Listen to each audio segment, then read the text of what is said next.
ఈరోజు తిరుమల వెంకన్న దర్శనం చేసుకొని స్వామి ఆశీస్సులు పొందటం చాలా సంతోషంగా ఉంది. రాబోయే ఎన్నికల్లో జగనన్న రెండవసారి ముఖ్యమంత్రి అవ్వాలి, ఎమ్మెల్యేలు ఎంపీలు అందరూ కూడా గెలిచి ఈ రాష్ట్రాన్ని మరింత అభివృద్ధి వైపుకు నడిపించాలని మనస్ఫూర్తిగా కోరుకున్నాను. అండ్ నిన్ననే ఒక ఇన్సిడెంట్ జరిగింది రాష్ట్రంలో.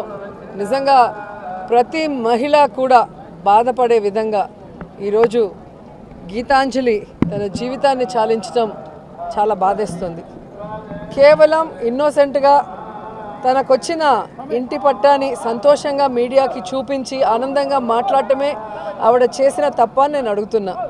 ఈరోజు ఐటీడీపీ కానీ జనసేన కానీ ఏ విధంగా ఆ అమ్మాయిని వల్గర్గా మెసేజ్లతో కానీ వీడియోస్తో ఎంత వేధించారో ఈరోజు అవన్నీ చూస్తుంటే మహిళని గౌరవిస్తున్న ఈ పుణ్యదేశంలో ఇలాంటి ఘటన నిజంగా చాలా దురదృష్టకరం.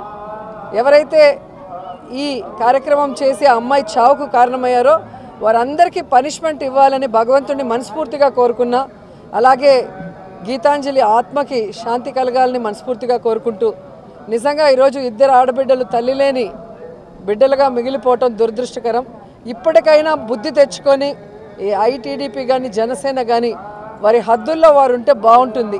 మహిళలు అంటే చులకనగా మాట్లాడటం, వల్గర్గా మెసేజ్లు పెట్టడం, చివరికి మనిషి ప్రాణాలు తీసుకునే స్థాయికి వాళ్ళని హ్యూమిలేట్ చేయడం కరెక్ట్ కాదని కూడా ఈ సందర్భంగా తెలియజేస్తూ, సో మహిళలందరూ కూడా దీని మీద గట్టిగా స్పందించాలి, ఒక నిర్ణయం కూడా తీసుకోవాలి. రాబోయే ఈ ఎన్నికల్లో మహిళల్ని చులకనగా చూసే, మహిళల్ని కేర్లెస్గా చూసే, మహిళల జీవితాల్ని నాశనం చేసే ఆ తెలుగుదేశం జనసేనని తరిమి కొట్టాలని కూడా కోరుకుంటున్నా.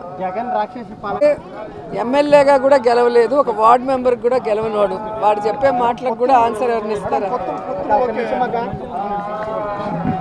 వాళ్ళకి జగనన్నతో పోటీ చేసే దమ్ము ధైర్యం లేదని అర్థమైపోయింది. గెలవలేమన్న ఒక భయం పట్టుకుంది కాబట్టే ఎవరు దొరికినా వాళ్ళతో పొత్తు పెట్టుకొని వాళ్ళకి సీట్లు పంచుకునే స్థాయికి ఈరోజు వాళ్ళు దిగజారిపోయారు. సో జగనన్న దమ్మున్న నాయకుడు, ప్రజలకి మంచి చేసిన నాయకుడు, భగవంతుడి ఆశీస్సులతో ప్రజల ఆశీస్సులతో మళ్ళీ రెండవసారి ముఖ్యమంత్రి కాబోతున్నాడు.